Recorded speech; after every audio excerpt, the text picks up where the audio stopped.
On today's show, with the start of free agency less than a week away, I want to look at some surprise cut candidates, especially in light of the Trevon Diggs claims and reporting out there.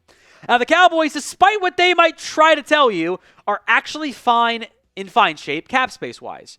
Any players they might cut are simply because they don't want them anymore, because the savings with a cut or a restructure end up, in almost all cases, being the same.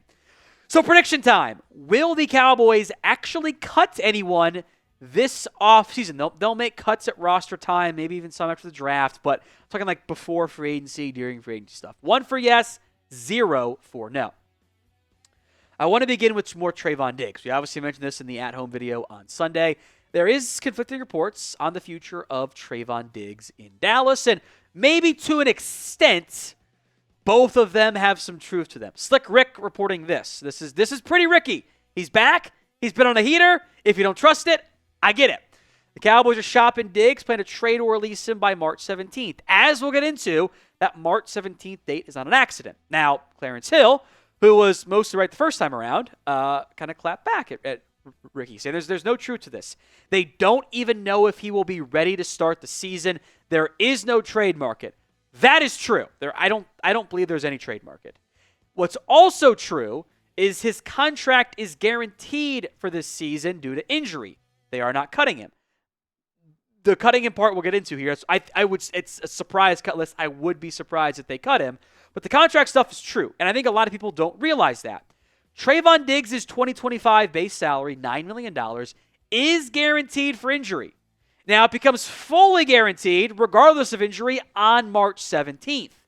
So if you're not, deeply familiar with the contracts, you might not know about the timing of the guarantees. It is fully guaranteed for injury only, and then fully guaranteed no matter what, even if you cut him and he's healthy, on March 17th. He's not going to pass physical by then. So it's guaranteed. Now, Diggs also has up to $1 million in roster bonuses. Only a fraction of that is guaranteed or considered likely to be earned because of the games he played last year. But what is most noteworthy to me, and this is kind of new actually, there's been a change on over the cap, as we broke down again on Sunday. There is a signing bonus difference between over the cap and Spotrac, because initially it was about $4.25, whatever it was, million each year on the salary. It was a $21.25 million signing bonus that had been reported widely. Right now on over the cap, it's not counting the $4 million in change each year. It's counting $3 million each year. That's very different. So as it sits right now, whether you go to over the cap or Spotrac, you will see two different contracts up there. And I don't know which one is right. I am inclined to believe over the cap first, though. Trevon Diggs over the cap, $12.65 million cap hit, max cash out of $10 million. They cut him right now, $5.35 million in savings. And they lose that $5 million. So instead of a $12.65 million cap hit, they're going to add on $5.35. Right now and over the cap, they could post June 1st cut him. They're still paying the $9 million base salary, but it's a tangible, $500,000-ish in savings. On Spotrac, however, because it is a larger signing bonus, it's a larger cap hit, $14.25, negative $7.5 million in savings after June 1st, and negative $1, or before June 1st for the 7.5, negative $1 pre-June 1st. So what do you do? I don't know.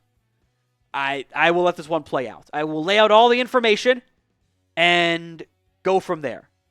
Like the signing bonus stuff ended up changing, and over the cap or Spotrac also changed the signing bonus number from last year, which does not change each year. So it's all very interesting to me. Now the Cowboys have cornerback question marks here. They do. Bland is coming off an injury, but has been so good. Lewis is a free agent. There's a lot of uncertainty there. If I had to guess, I still think Diggs is back, but it will be one worth monitoring for the next 2-ish weeks. So do you want Diggs back in 2025? Y for yes, N for no. Let me know in the comments section of today's show. Again, we're doing surprise cut candidates, guys that I don't think end up getting cut. It's possible, but I would be surprised. Jalen Tolbert at a $3.55 million cap hit. That's not too bad. He's got $3.33 in cash, is what you would save if you cut him. Last year of his deal, so post June 1st is not an option. Tolbert's gotten better each year, and under the radar had 7 touchdowns this past season.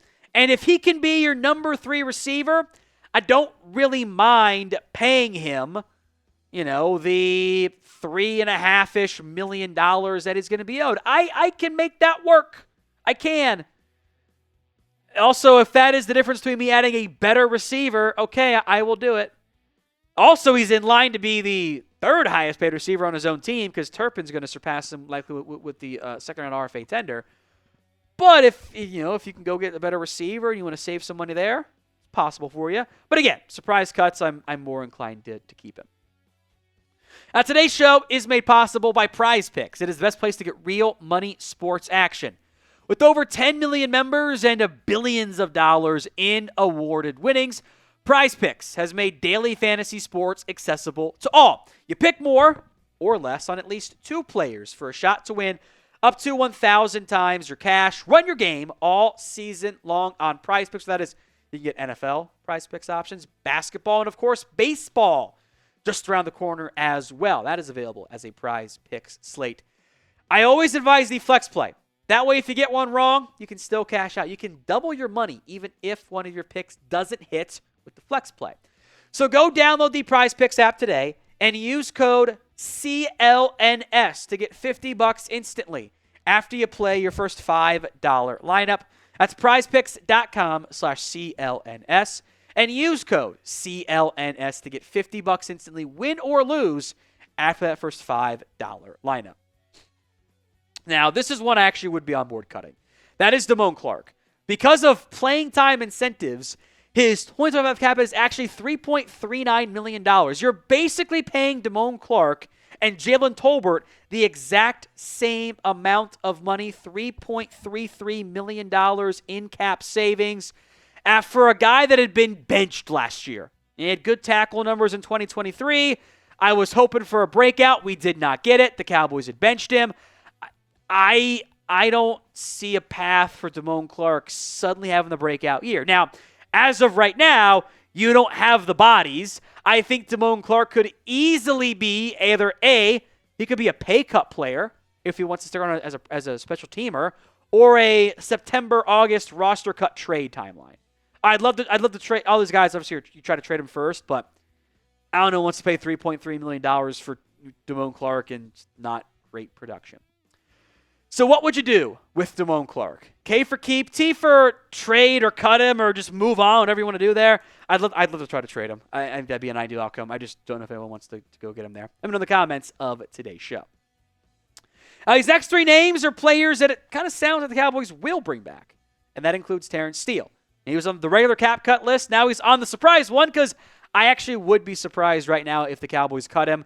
I think they believe the offensive line coaching change is going to be massive for Terence Steele, who is a very good run blocker. And if you are going to try to run the ball, especially when teams dare you to run the ball more, having a player like Steele helps you.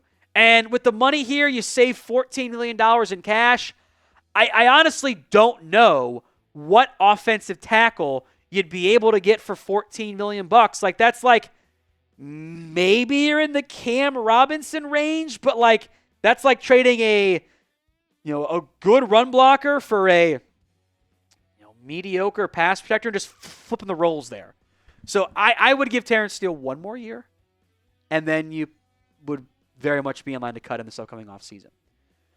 All right, next up on the surprise cut candidates, Donovan Wilson. Again, sounds like the Cowboys more inclined to keep these guys. There is savings here. $7 million after June 1st, $5.35 in if you do it before June 1st. Wilson, when he is on, when he plays well, is an elite role player. In fact, I would use the phrase elite role player, which is a lot, but by the way. But he's not always consistent. I do wonder how he fits into the Matt Eberflus system. Much like Terence Steele, this might be, let's give him 1 year to see how he fits in the new defense, and then we'll kind of go from there. I will have more Cowboys videos for you all year long. Trades, cuts, free agency, and of course the draft as well. Hit that sub button so you don't miss out. YouTube.com/@CowboysTV. Now you guys can make a very good argument for cutting both safeties. Why I put them on here? I just get the vibe they're not going to. Hence, they're all on the surprise cut list there. Hooker has relationship with Matt Eberflus previously, which might actually benefit him a little bit there. He is a safety, or he's a free safety, excuse me. Wilson makes a bunch of splash plays, but is inconsistent. Hooker is reliable, but I don't see enough splash plays. Maybe Eberflus can get more out of him there. In general, I'm almost on board with whatever the Cowboys' safety plan is, provided there is a plan. Wanye Thomas is going to be back as an ERFA. Marquise Bell, we'll see about him as a restricted free agent. Maybe he gets the original round tender type of deal, which also runs the risk of Tennessee or the Commanders swooping in there. But I would like to see the Cowboys try new things. Will they? There's a chance they end up cutting nobody this before normal roster cuts time after camp.